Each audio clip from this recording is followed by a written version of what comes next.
Chair now recognizes the gentleman from Nebraska, Mr. Flood, Chair of the Subcommittee on Housing, for 5 minutes. Thank you, Mr. Chairman. It's so fortuitous that we're having this conversation today because last night at 7:40, I got an email from somebody I respect greatly in Lincoln, a longtime business person.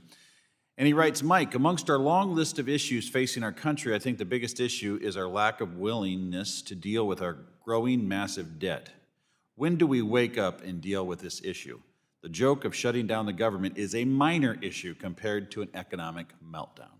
Now, I don't think that shutting down the government is a joke. That is very serious stuff. But this is relevant. And part of the subtext behind our conversation about primary dealers today is a cold, hard reality that we've talked about. We have a budget problem in this country. Our debt is continuing to rise year over year. And any student of history will tell you that when debt and deficits increase fast enough, their effects start to become evident in other parts of the economy.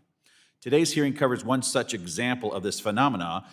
Treasury market primary dealers are stretched thin when Treasury must issue more and more debt to finance the operations of our government. The more debt we issue, the more capacity required to release those notes and securities to the broader Treasury market. Let me be clear. The long-term solution here is to simply tackle the problem of overspending.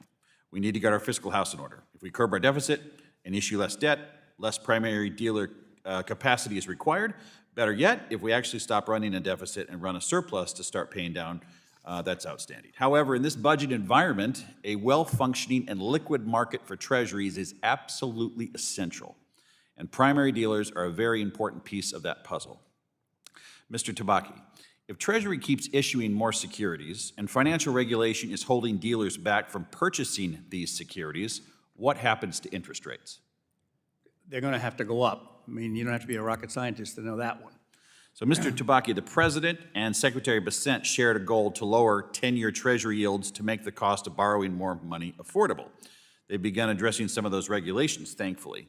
Would the next step, in your opinion, be to encourage the demand for Treasury securities? And if so, how could we effectively encourage that demand?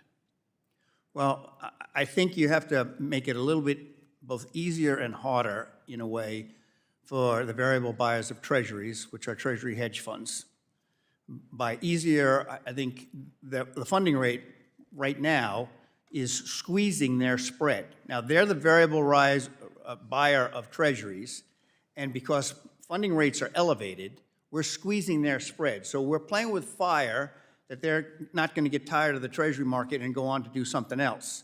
Now, a case in point, for the month of November, the average SOFR rate, repo rate, was 401 or so. It was basically over 4 for the entire month.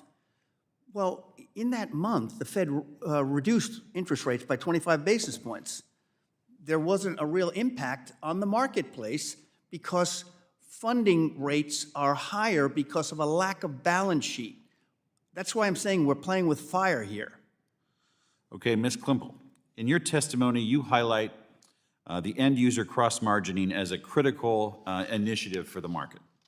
Can you talk a little bit more about what the expansion of end-user cross-margining will do for the market and what other areas you are focused on to improve margin efficiency?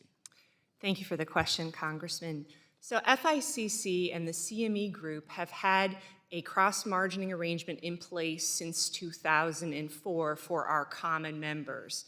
The proposal that we have been working on together along with our respective supervisors is to bring that cross-margining arrangement down to what we call the end-user customer level, so that end-user clients of our common members who have offsetting futures, interest rate futures positions cleared at CME Group and cash and repo positions cleared at FICC can, to the extent that those positions are offsetting from a risk perspective, gain margin efficiencies recognizing that risk offset.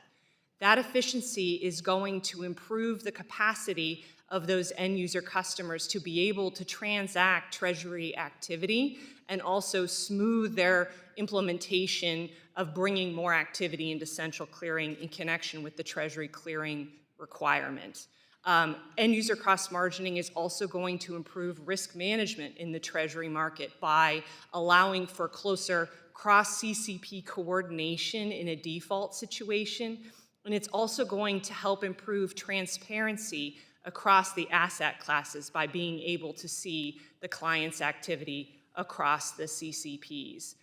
We are also focusing, in addition to the cross-margining arrangement, with You are fantastic, by the way. Thank you And to the the gentleman's chairman, time and is I expired. yield before I get in trouble.